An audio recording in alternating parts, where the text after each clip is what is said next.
Welcome to The Sober Unicorn. We are a gay-hosted, all-inclusive podcast about sobriety and addiction recovery for the LGBT plus community and all of our allies. I am your host, Holden, and thank you for joining us today. Hey everybody, it's Holden here with The Sober Unicorn. If you're new here, welcome. If you're a returning listener, then you already know who I am. Today we are being joined by another returning guest.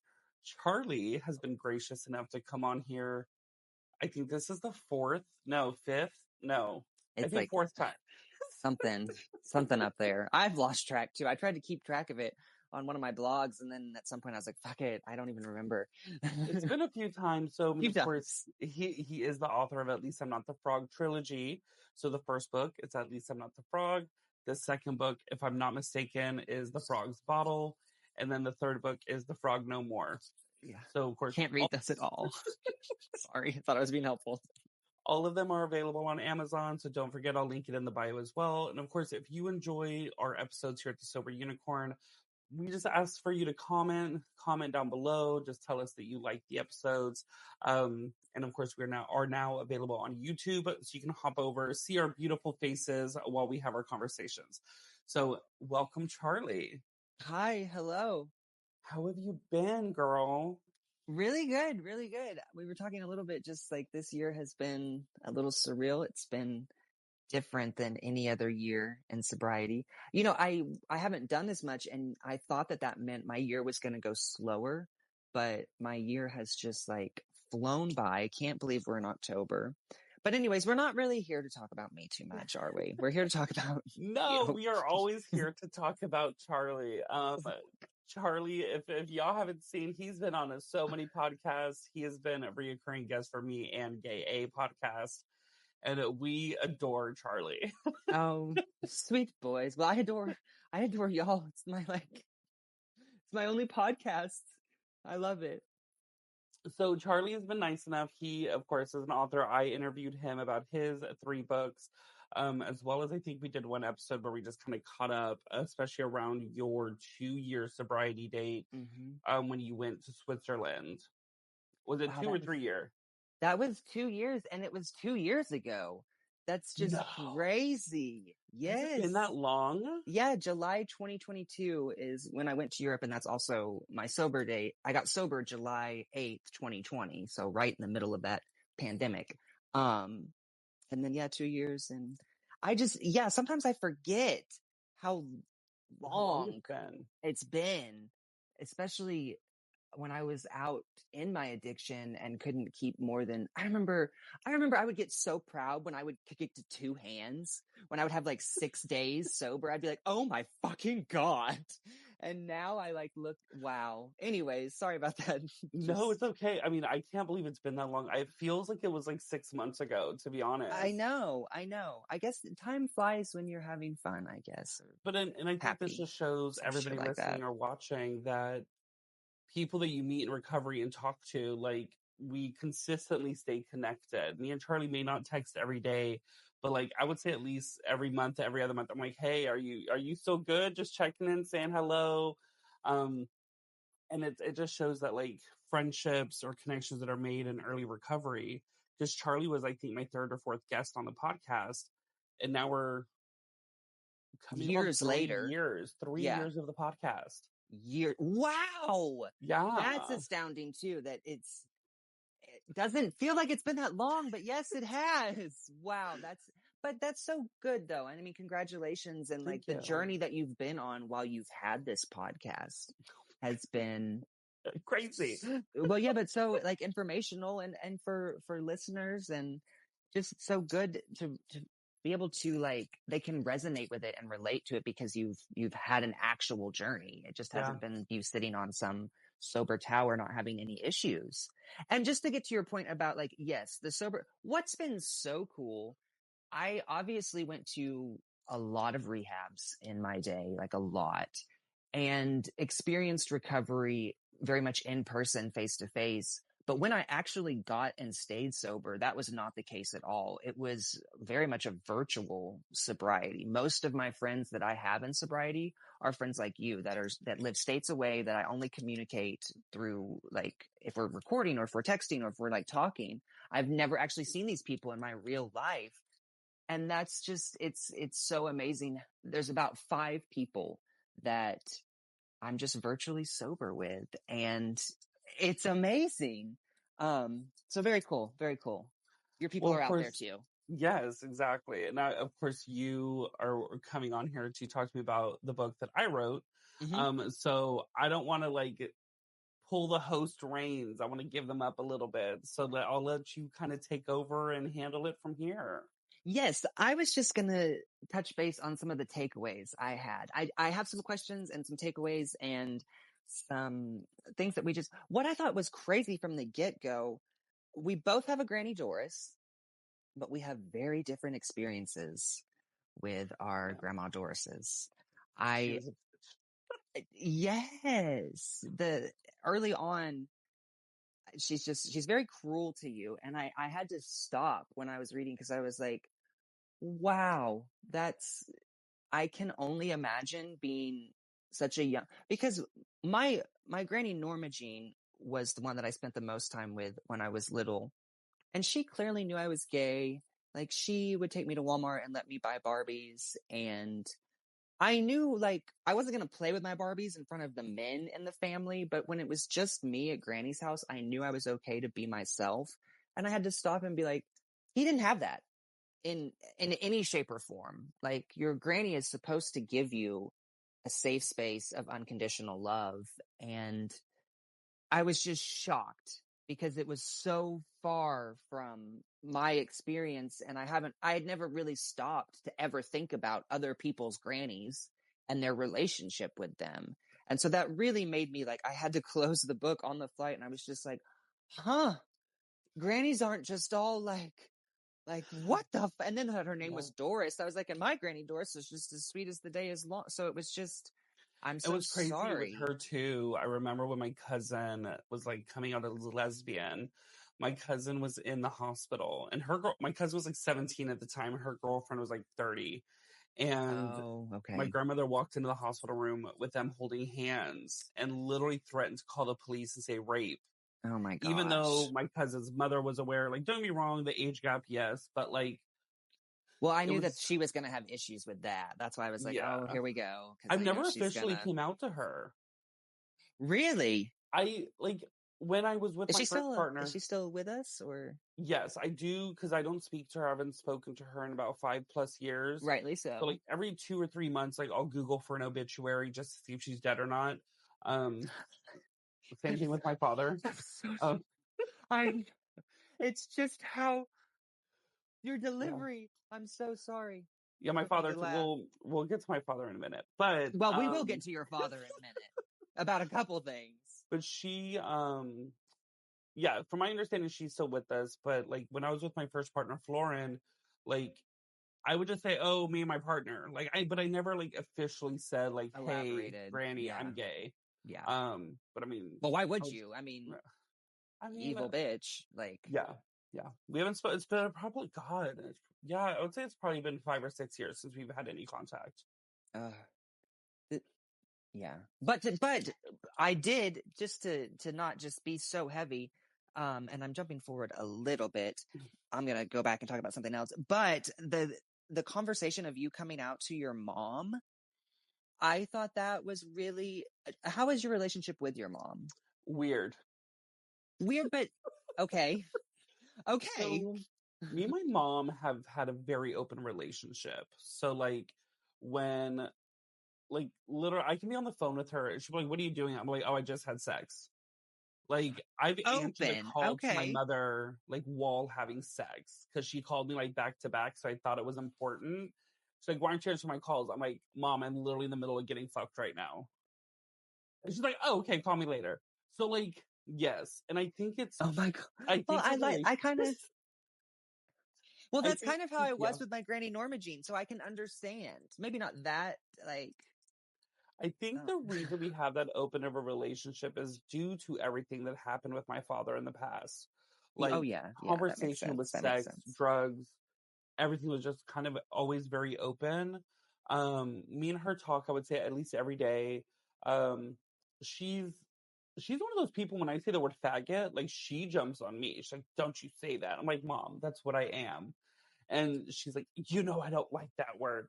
Um, so Well, she's always good. been very accepting of like my lifestyle, although she does feel that like when I've been very flamboyant, she feels that I'm like putting on a show. Okay. Yeah. Especially when it came to my sister, that's a whole nother situation that there's new information about.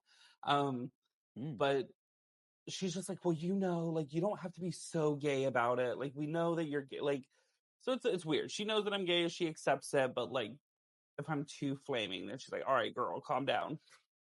And sometimes it's like I know what you mean, because I will get called out on that because I'm usually I guess mild. I don't know. And but I don't feel like it's me being performative in that way. I feel like it's just maybe I have a little bit of an attitude, or I'm hungry, and so I get a little bit more sassy, and so it comes out, and then it's like, don't call me out for just existing. So anyways, though, Exactly. but what I have written down there though was brave, because you were just so young.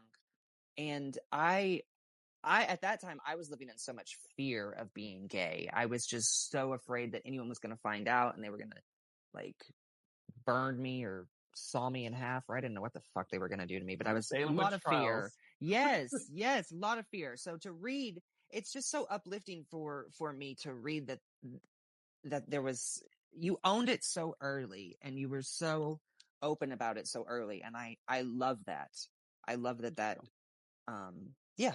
And then to fall back though on something, God, this is just going to be kind of a vulgar. We both lost our virginity around the same age. Mine was with a girl, yours was with a guy. I'm so jealous. I lost my girl virginity at 16. Okay, I lost my guy virginity at, well, what is losing your guy virginity? I guess it's just being with a guy, right? I mean, I think penetration. What I if was you, 14, I think.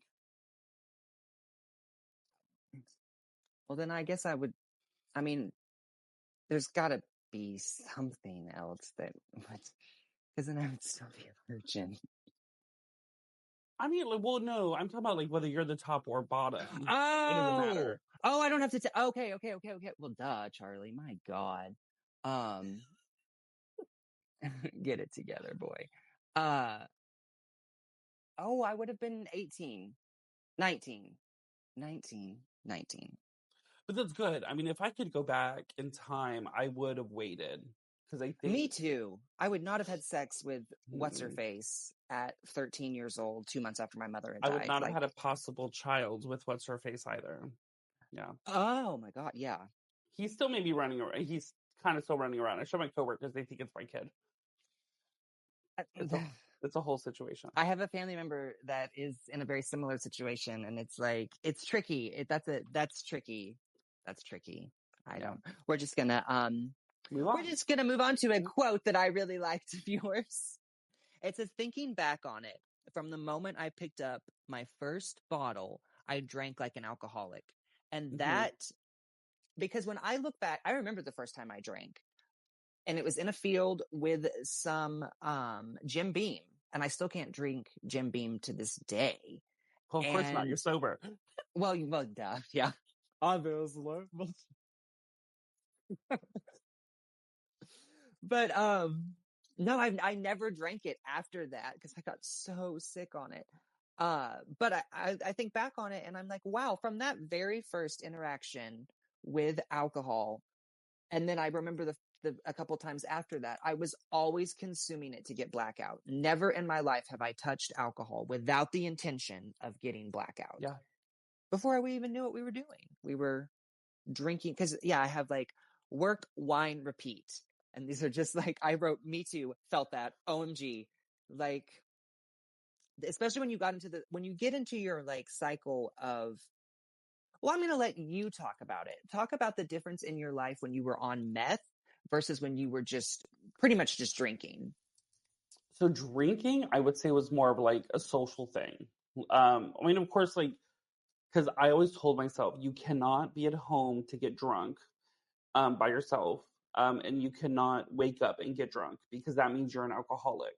So like, but now of course I know different. So, but it didn't occur to me that thinking about it all day, planning on it for that evening, but like I made sure that it was at a bar or at a friend's party, because then I was always like, oh, I can be a social drinker. But again, it was like, it was drink, drink, drink until either one, you ran out of money, or two, like the bar would either close or stop serving you.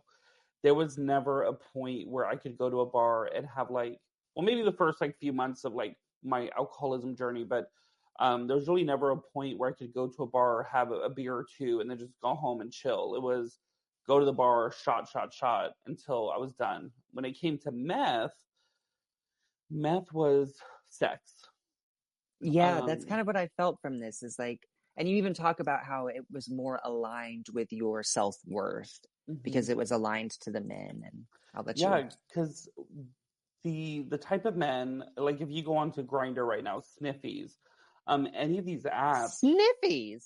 Yes. I don't know any, and you even talk about another, I'm sorry to keep just interjecting, Of course. but you're a fountain of knowledge when it comes to this world, that I just have so little experience. Like, we had such similar journeys, but such wildly different journeys. Yeah. So anyways, Sniffy but if you is get on another these app. apps, I'll show you. I'll tell you what Sniffies is in a sec. But if you get on these apps, like, and you see the guys that are wanting to party, a lot of times they're these fit guys that are like very hot.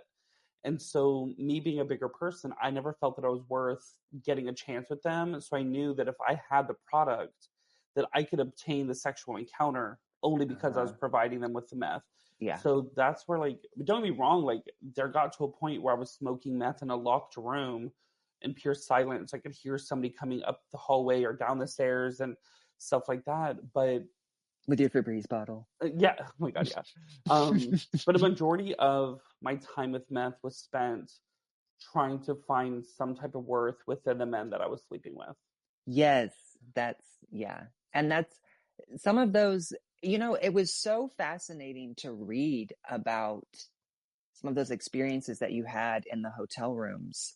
Oh, yeah. And I was just like, oh my gosh, this is just, and to be kind of strange here for a minute, I found myself when I was reading it being like, well, I was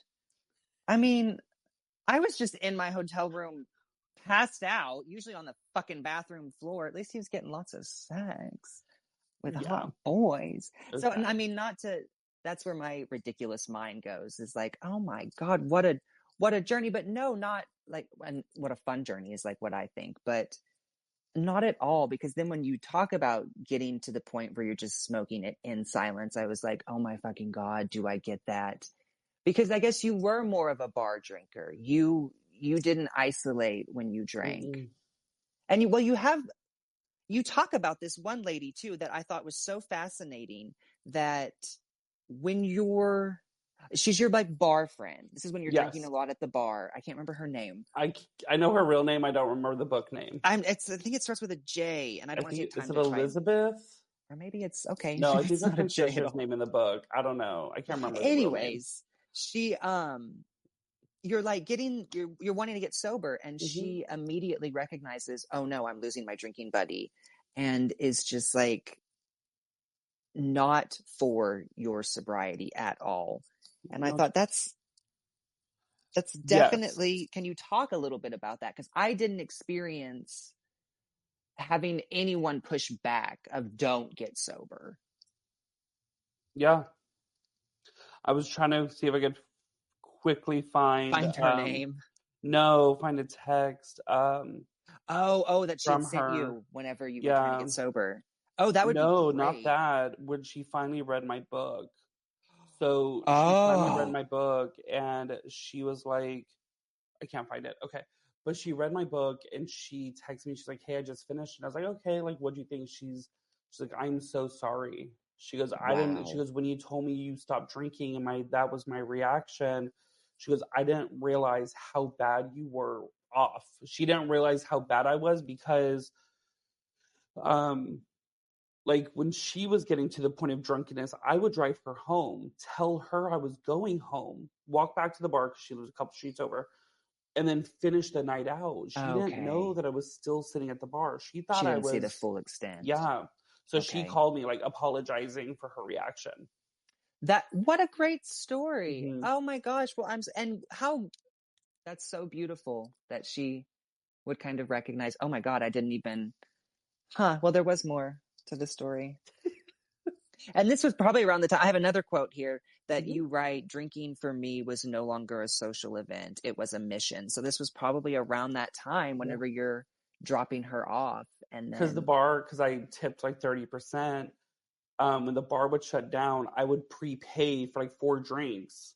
And then while the bartender was cleaning the bar to like leave at like 4 o'clock in the morning, I was still there drinking the drinks that I you're had prepaid. prepaid for. Yeah. Yeah.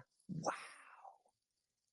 Wildly different. I've spent time with people that were bar alcoholics, but I never went to the bar. It's a different life for me. Okay, well let's talk a little bit. We're moving on. I really want to talk about Genesis Okay. and that experience, mainly just from not so much from an addiction, but just from the gay community. The words I have are poignant. Thanks for sharing that. And then, do you still have the necklace made from the ring? So I'll let you talk a little bit about Genesis. I And don't have the necklace in hand only because when I moved to Florida and going in a halfway house, like all my valuable jewelry I left behind in Texas at my mom's house because I didn't want it stolen. So yes, I still have the necklace, but it's good not in possession. So Genesis, that was like, it was crazy to me. And I won't go into a ton of detail other than that I experienced loss with Genesis, but um like it was more about his family's reaction when Yes. I just wanted to pay some type of respects. And then I don't know if I did mention in the book or not, but like about maybe 3 or 4 months later, I was like going to San Antonio and I was like, I just wanted to visit like a grave site, a headstone, just something. Um, and they're like, oh, we spread his ashes in the ocean. You And I'm did like, mention that. because being in the funeral business before, I am a huge believer in understanding the finality of death. And so I am an advocate for seeing the dead body. Even if you go for full cremation, I feel that you need to see the deceased before it happens. Mm. Because like my friend Bonnie that died, that I of course never got to go to her funeral in California, like for months there was times where I'm like, oh, let me give her a call. And I'm like, oh wait, she's dead. Um so I think it's like seeing the body makes you realize that they're no longer present in this world. Closure. It gives you Yeah, closure. yeah. But That's James, interesting that yeah, I you. mean, well, Genesis his he went by Genesis. But yeah, he like I thought things were gonna go different. And I mean they went different, but not in a Well, positive direction. well, no, and I did too. I mean, I was so happy. That's why poignant was the word that I used, because I was like, you were just on the precipice of this beautiful, and then it was just stripped from you. And then after that, not only are you gutted, but then his family's just like still kicking a dead Mhm. horse and not letting. And I just thought what that must have done, because I could kind of see in you what I had to figure out for myself, like, why did you have to get blackout drunk? And it kind of came down to like different pillars of Mhm. really trauma. And it was just like, it added to that pillar of abandonment that I felt like you really, with your dad, with your Yeah. granny, with abandonment, sometimes in ways that can't be helped, but it is still abandonment. Well, with And Genesis too, with everything that happened, it got me a lot of free meth. The meth well, dealer I was yeah. dealing with, I was like, "Oh, I need some," and he's like, what's going on?" And I told him, he's like, "Oh," he's like, "I'll come drop off some," and like, you don't even got to pay for it. Because that's what we do. That's what our addictive mind does. Any way that we can manipulate a situation to better serve our addiction, we're Yep. like, oh my God. there's like a sick part of us that's like, I've got a gold mine. I remember when my granny died, one of my first thoughts was like, don't use this as an excuse to relapse. Like, don't do it. And I didn't right then, but 3 months later, I relapsed and I was like, that's because I never processed, it's like, you fucking little shit. Drinking ain't gonna help you process shit either. Well, yeah, and also don't throw it on your granny, shit, ass. Like what? So yeah, it showed just the complexity of it. But I did want to say thank you. That helped me feel. Learning about Genesis brought me closer to you, because that sort of heartbreak, I understand that heartbreak. I'm in here, Klaus. My cat is like freaking out looking for me. Sorry. Okay. So we're going to move right on to one of my, and this is just a simple, it just resonated with me so much. Hi, my name is Holden and I'm an alcoholic. Whenever you're sitting in your first meeting where you're actually, you could like, all the other members were talking and it was about to get your turn. And when you first walk in, you're like, I'm not going to say anything. And then by the time it gets to you, you're like, holy fuck, I have to speak and I have to say that I'm an alcoholic. Because I remember the first time I said, hi, my name is Charlie and I'm an alcoholic.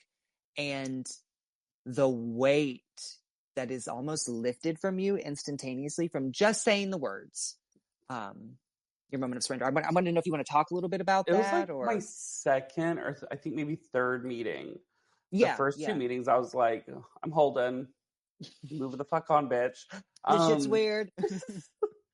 But it was like, I think it was like my second night. And at this point, I was already like 4 days sober. So I went to the bar and like just sat at the bar. And I was like, okay, let me see if I'm going to be tempted to get a drink or whatever. Yes. And just the feelings, everything resonated that happened. I was like, okay, bitch, you an alcoholic. And so, yeah, when I finally said it out loud, it made it like a realization. I was like, holy shit, like this is reality and this is like my new life. Of course, I'm not in AA anymore. I'm not really in NA anymore either. That's okay. I mean, I'm we'll not see. either. We'll see I haven't what been. Happens. What I always say, because I do have people, I've traveled a lot this year, and some people have known about my book, some people haven't, and we've, of course I've brought them up in conversation if they didn't know. Anyways, all to say that I do have a lot of people that are like, well, do you go to meetings? And I'm like, no. And I haven't actually been to one since I got sober. But what I can say, though, I have read the big book and the basic text. I've read the big book multiple times. I've only read the basic text once, but I've been to multiple AA and NA meetings. They are 100% the foundation of my sobriety. Any idea that I had or thought that I had about sobriety is rooted in what I learned from one of those, organizations. So it's like, AA and NA may not be, actually CA was one of my favorite, but that's anyways, they may not be like a daily occurrence in my life, but the value and the importance that they have in my life is still, high and I shouldn't use that word. Esteemed. I mean, the basic text or the big book teach you to change people, places, things. I have 100% done that. I've changed my place. I live in Florida now compared to Texas. The people I hang around with, I think I talk to maybe 2 people that drink. Everybody else is sober, or they're just a normie that just chooses not to drink.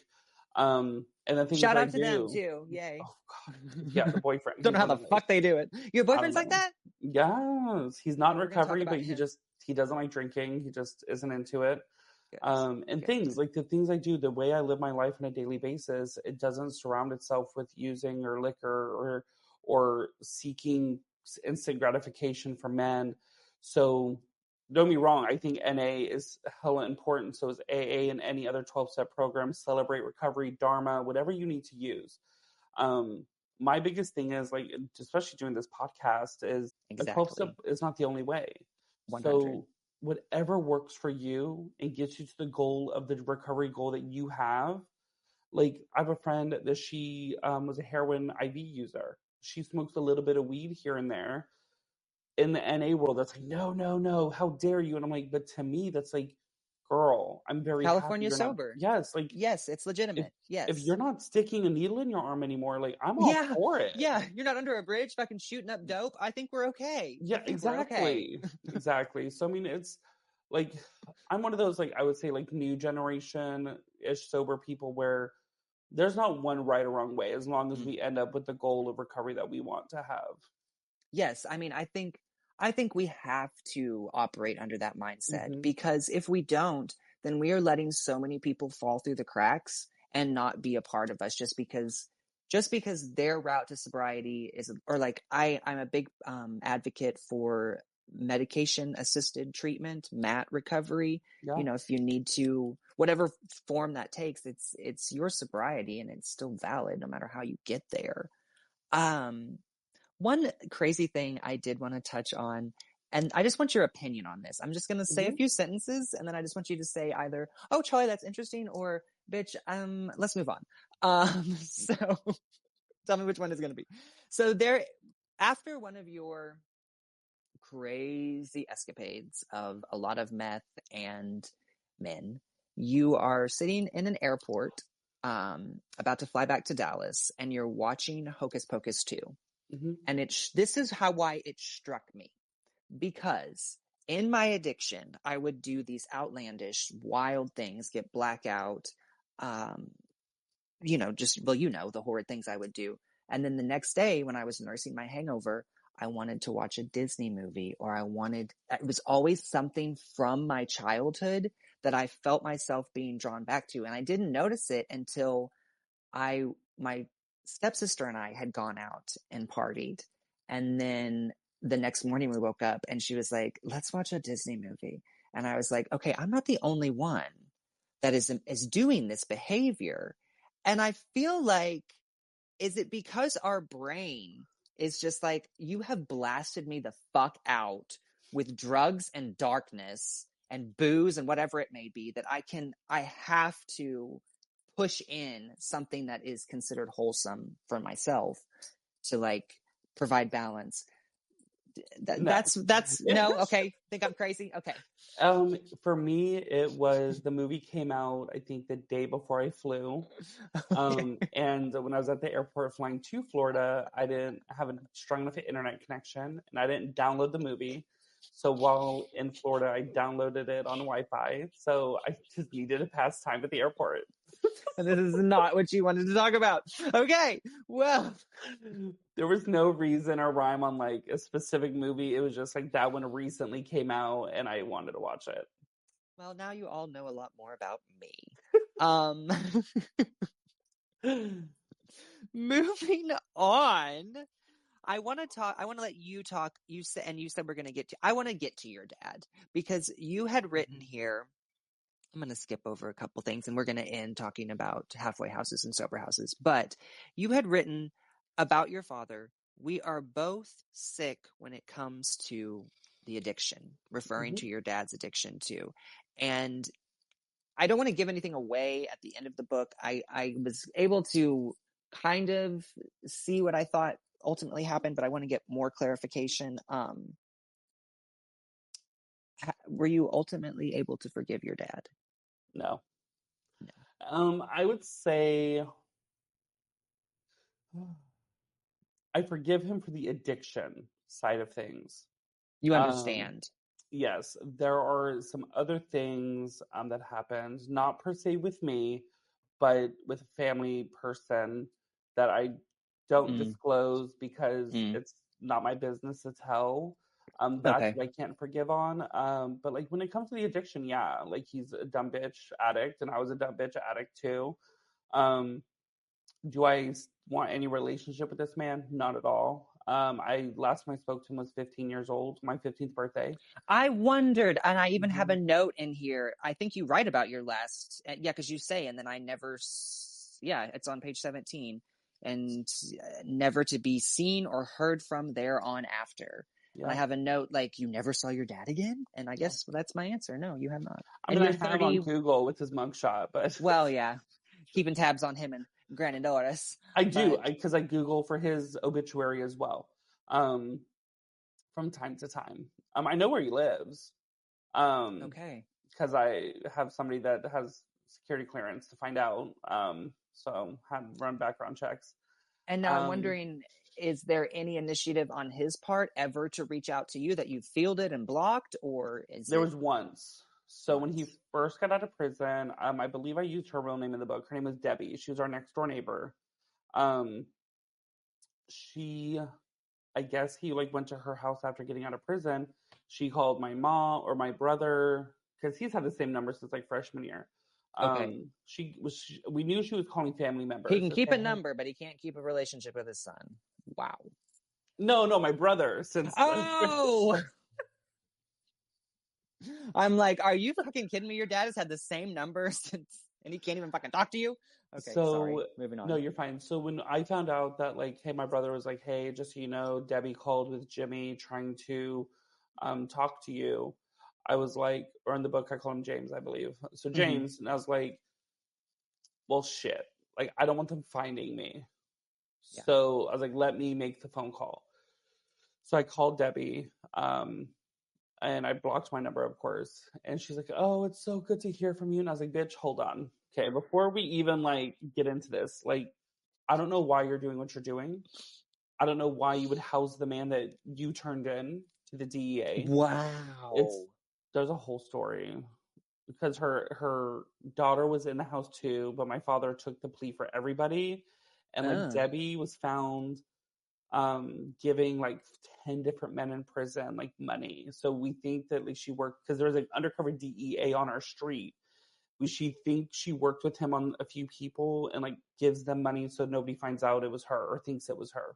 Oh my God, she's working thick and deep. Okay. Yeah, well, she was arrested finally she worked for USAA, and she was, like, writing hot checks, so they're, like, fraud. So she went to prison too.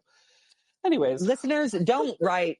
Listeners, I have so much banking experience that I worked in for years, and I know when you're hitting that bottle or that pipe, but just don't fucking write bad checks. Yeah, don't do it. But yeah, so I called her and I was like, Debbie, like, I don't want anything to do with this man. Like, I wish him the best. I hope he gets his shit together. I'm like, I don't even know why you would have him in your home. But I said, he has no family to come back to. I said, I don't want you contacting me. And she's like, I remember I saw pictures of when we had a big leaf pile and everybody was jumping in it. I'm like, bitch, get off my fucking phone. Yeah. And get off the whatever Xanax you're eating, bitch, because you way too happy for me. So I just told her, I said, you know what? That's why I was calling. I said, I want nothing to do with him. I said, and that's it. And so from my understanding, like, he was in the living room. I was on speakerphone.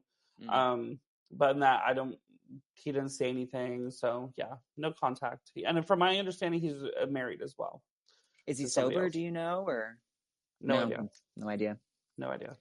Well, and I mean, that's a healthy, smart, strong boundary. So I applaud you for that. Our fucking fathers. I mean, you obviously have a much worse great scenario. I know. I was just about to. Like, we've had our troubles, but yours definitely. I need to interview your dad one day. No, that would be a fascinating interview. I would love. One of my favorite things was whenever I was going to all those rehabs, the therapists always want to schedule a family session or they want to talk to my dad, and I would, like, hold off on it as long as I could. Especially, after I'd been to so many, I was like, stop. He's done. He's done like 20 of these. Like, he's fucking over it. So yeah, I know kind of how my dad is in an interview when it comes to recovery. The last thing I really wanted to touch on, because I think it's been really important for the both of us, and it was a huge part of, I know I went on and on about how NA and AA are the big foundation of my recovery, which they are, but they're very much intertwined with sober living and halfway houses. And you write about at the end about your gratitude for the halfway house. So I'm just going to share a little bit of my story, and then I want to hear yours as to why you have gratitude and what they mean to you. For me, I was, this little bitch who got very lucky in his early trying to get sober days of going to very nice facilities, getting very nice sober houses, just living the princess drunk life. And then as my journey went on and I started to get deeper and deeper into my alcoholism and shit got worse and worse, I was living in not so nice sober houses with lots of men that were dirty, that were not safe at times. And I complained so much and hated it so much. But when I look back now, the fortitude that those sober homes gave me and the gumption and the oomph to just, I couldn't see what was happening to me at the time, but there was definitely a resilience that was being fostered within me when I was living in those houses. And I just have such affection for them now that when I speak to people that are going through an active addiction and they're asking me, should I go to rehab or what should I do? My answer has really changed to go to detox and then get a sober house lined up. And you just skip rehab. No. Says no, don't. But you can if you're scared. And there's an alternative. So now I'll let you talk a little bit about experience. I will preface this by I am not a medical professional. But I do recommend at least getting a medical detox depending on what you're using. Just because it can be very dangerous to come down on your own. I'm not saying that you got to go through the whole detox res, PHP, IOP, 3.5. No, you can even do it in the hospital. Yeah. So, but I do recommend at least you seeking some medical supervision while coming down to make sure you're okay. But yes, sober living, hands down, made a huge impact on my recovery. Just the accountability, because especially when I went up to Tampa, there's that story in there, and things almost didn't make it out. But sober living, knowing that shit, I'm about to lose my job, I'm about to lose my house that I live in, and the sober living that I went to, yes, I'm in South Florida. They're on every street corner. Yeah, been down there in some of them. I have, but I was blessed. It was a clean house. It had a good group of people. Yeah, there's a few bad eggs here and there, but that's fucking normal. But it wasn't a total flop house. The manager, there was a sober living I called before moving to Florida, and I was gonna be working for Domino's when I got down here because I knew at least it'd be quick cash for me to pay rent. And he's like, curfew's 9 o'clock. I was like, well, okay, I understand that. And I respect that. I said, what if I have a job that I have to work till 10 or 11? He goes, I just said curfew's 9 o'clock. Ooh. And I was like, catching the vibe already. Sir, I have to make money and pay bills. He's like, oh, I see how your recovery's going to go. So I understand that some people need that, but bitch, I ain't the one. Yeah. And so I found a recovery house that during the week it was midnight. And on the weekends it was 1 a.m, which is more standard, honestly. Yeah. And if you were going to be out a little late, shoot him a fucking text. Bro, I'm fellowshipping after a late meeting. I'll probably get home around 1 on the weekday and piss in the cup. Yeah, I'd be like, all right, cool. When you get home. Yeah. Well, weirdly enough, I lived there for a year. I only peed 5 times. My same experience too. I was in sober houses for so long and was so I could have been doing so much shit. Sometimes I was smoking weed, but a lot of the time I was just sober. So, yeah. So I think sober living, I feel encompasses a sense of fellowship. It helps you kind of dig your feet into some type of recovery. Because most sober livings, you have to do a 90 and 90. You are surrounded by recovery. You learn how to make friendships based off of recovery. And so I think it helps foster a sense of community. And it helps because it's cheap fucking rent for the most part. It is usually a very cheap rent. I pay $700? No. Yeah, $700 a month. That would make sense because back in my day it was $500. Yeah, so some still are. So depending on where you're at, I can't remember the name of it, but it's a,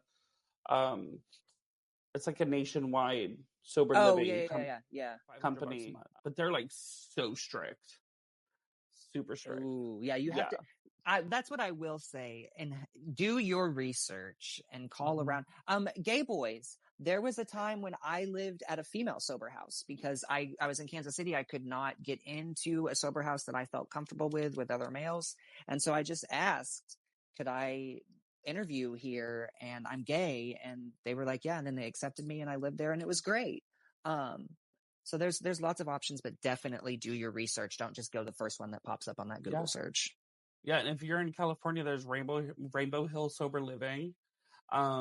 And like there's gay houses everywhere. Yes. Really. I mean, unless you're like in the rural area, but like again, like get out of the rural area. Take it from me. If you're in the middle of the country, get the fuck out.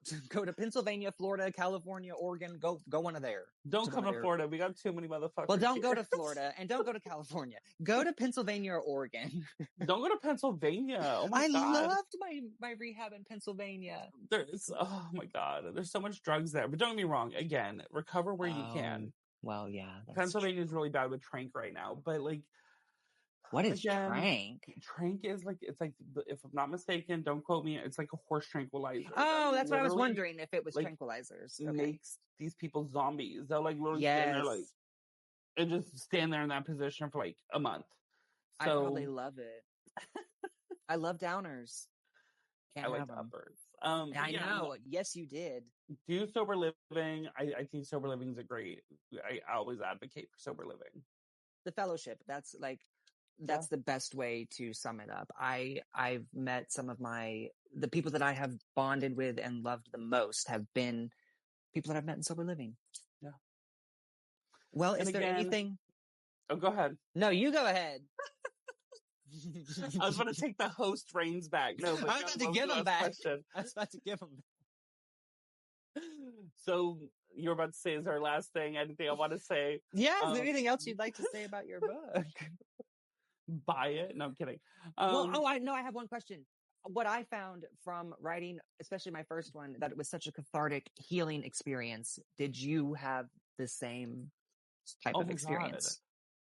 Writing the book was, I honestly was more therapeutic to me and learning than any 12 step. Yeah. It was a long fourth step. That's what I was about to say. It's a long fourth step. It just getting all of it out. And then like, what's weird though, if like somebody starts reading the book out loud to me, I'm like, stop. It's so weird hearing somebody read my book.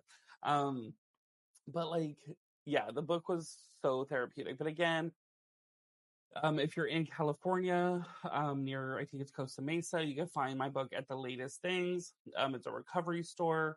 You could find it on Allstora, which is RuPaul's book club website. You could also find it on Amazon, Amazon.com. It's Holden It Down, HOLD''N It Down. You can type in H. Holden Swanson, or you just click the fucking link that I put in this bio description, and get it there. Click the link. I mean, if you broke, then you can get the Kindle version for $5. It's not terribly expensive. And just kind of read it. And I mean, whether you're in recovery or not, it's an entertaining story of chaos. So it's just like, just fucking read about somebody's crazy life. And for us gay boys in addiction, it's important, and I'm proud of you to provide more content because we have to. We have to have more stories for us gay little addicts because we matter too. Yes, that was my biggest thing for writing it. There was Dry, and then your book, and I think one other book about like meth sex that I could find, and that was really the only queer. There's not a whole lot. Yeah, queer sober literature. So I was like, so anytime anybody tells me that they want to write a book, number one, I tell them don't, but then I tell them do. Because listen, you'll be typing away for like 2 hours, and you're like, bitch, I'm done with half of it, and you're like 4 pages in. So it's very time consuming. It's very, and then by the time you're like done writing, done proofreading, read it again for editing, hire an editor just to make sure it's all cush, and then read it again, you're ready to throw the book in the fucking trash can. Yeah. You're like, I have read these words way too many times. It's the publishing is hard. The writing is great. It's the publishing that's like, it's exhausting. But again, if you have the energy and time, do it. Because listen, even if it's just for yourself, who gives a shit? My goal was 50 books being sold. Like, I hit that goal within like 3 days of putting it out. So like, yes. Anything now, like, I'm just happy to know that it's getting further. I just sold my first book overseas, and I'm just right on. I know, the UK of all places. Was it the UK? Yes. Yes, right on. So it's just knowing that people are taking their time out to read it, and I hope that it helps somebody. Yeah, and it does. It does. So we thank you too. Thank you. And we'll have to get you on for a catch up for you. Yes. We gotta get another book out of you. I know. I'm working. Are you? I am. I have spent the year really planning a really exciting book, and kind of it all takes place in this world in this current time, but just a little, there's more to the world than we know. And yeah, it's been so much fun. Are you working on anything or? So I was writing a book. I'm 6 chapters in, and then it just kind of halted. Yeah, feel I'm that. finding like I have it all in my head on like how I want the book to flow, but it's getting like all the descriptive words down to make sure I can like make pages out of said words in my head. Yeah. And Seeing then it's the like, scenes. yeah, and then I'll step away for 2 months, and I'm like, well, fuck, now I gotta reread the book on like what I wrote. Because I don't even, I know. Because I don't remember the fuck I wrote. And then I I'm like, know that don't feeling. edit. I'm like, don't edit right now. Just fucking read it. Yeah. And so like I need to get it done because I think it'll be cute, and I just need to fucking do it. At least maybe like get a chapter out every 2 weeks so I can like maybe in like 6-7 months get it done. Well, it's good structured. That's what I've found. Like, this year I haven't been writing as much, so I've found like, ooh, you need to get back into writing because it provides you with structure that you don't always get, and I think that's important for sobriety. But exactly. Well, thank you so much, Charlie, for coming on and talking to us today. Yes, thank you for having me. Thank you for listening to our episode. If you want to be notified about every new episode release, hit that subscribe button. Make sure to check out our website at thesoberunicornpodcast.com. Don't forget, everybody, don't be normal, be a unicorn, but better yet, be a sober unicorn.